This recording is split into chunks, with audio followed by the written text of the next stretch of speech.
kakanta. 3, 2, 1, and everybody sing. Happy birthday! Everybody sing happy birthday! Happy birthday! Say happy birthday! Happy birthday! Okay, mas malakas naman ang may palagpaman. Let's go everybody! Happy birthday! It's your birthday! Come on and blow your candle! Palagpaman dyan para sa ating birthday boy. At siyempre, birthday is for birthday. Happy birthday to you! And everybody shout, happy birthday, Shelo! It's 3, 2, 1, and sigaw! Happy birthday, Shelo! Happy birthday, palagpaman dyan para sa ating birthday boy.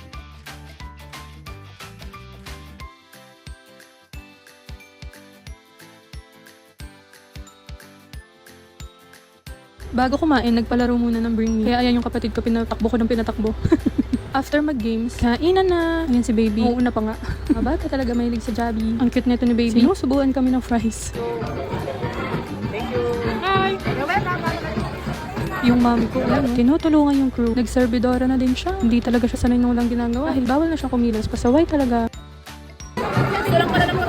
Ito namang baby, sinusumbang ng mami kasi nagmamaktol. Gusto lang din pala ng Jollibee. This baby so sweet naman. Picture taking with the birthday celebrants family. Okay, next natin mga ninong-ninang. Hello, para sa ating good intro. Mga ninong. Okay, ka naman sa loob na gusto makipagsa.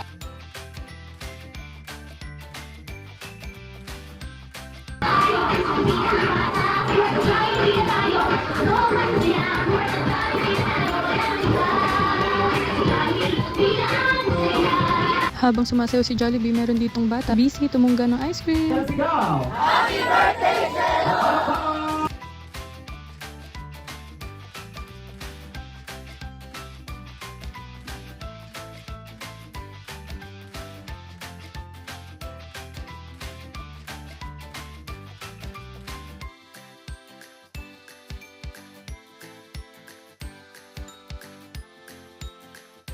Pananamit na makiyabang sobra.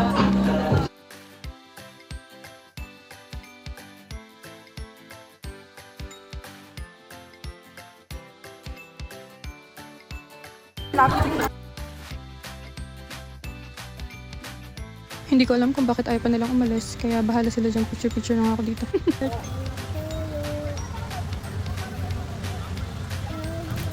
After party, hindi pa kami umuwi. Dumiretso kami dito sa bahay nila. Tapos nakita ko tong bagong dogs ni tita. Ang cute! Sobrang bibo. Nagpapakitang gilas talaga siya. Look! Sobrang cute! Ay, kung ganito lang sana katahimik si Bella, diba? Hindi nasasama ko sana siya lagi. Ano kasi yung aso ko, inaaway lahat. Tapos ayan, nag-house tour lang kami sa bagong bahay ng isa kong tita.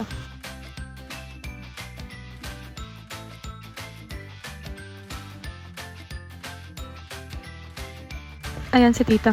Ito naman yung tindahan ni mami. Bumili kayo dyan guys ha. Matagal na itong tindahan ni mami. Pinapakita ko lang sa inyo. Tapos ito din yung salon ni tita. Magpagawa kayo dito guys. Matagal na itong salon niya. Dito din kami nagpapareband dati. Medyo may kalayuan kasi sa bahay namin. Pero matagal na to si titang may salon guys. Kung magpagawa kayo dyan, magaling siya. Tapos itong baby na Pogi. Nagpapakit na naman sa akin. Pogi! Tapos ayan ang pamilya ni Pogi. Tapos pumunta kami dito sa Shelugan ni Shelo. Yung may birthday. Right. Sa kanya to kasi Shelo nga, di ba? Bagong tayo nila to guys. Suportahan natin. Pumunta kayo dyan at kumain. Share ko lang pala sa inyo, ay ang baby na yan. Pagkita niya sa baby naming Pogi, tinawag niyang Bella. Akala niya si Bella. Napagbaliktad niya. Ang cute. At least, di ba, naaalala niya ang Bella ko. Yan lang, SKL. Ito yung loob ng Shelugan nila. Pumunta kayo dyan guys ha. After ng konting celebration, pauwi na kami. Yun lang naman yung nangyari sa araw ko ngayon. Thank you so much for watching. Love, love!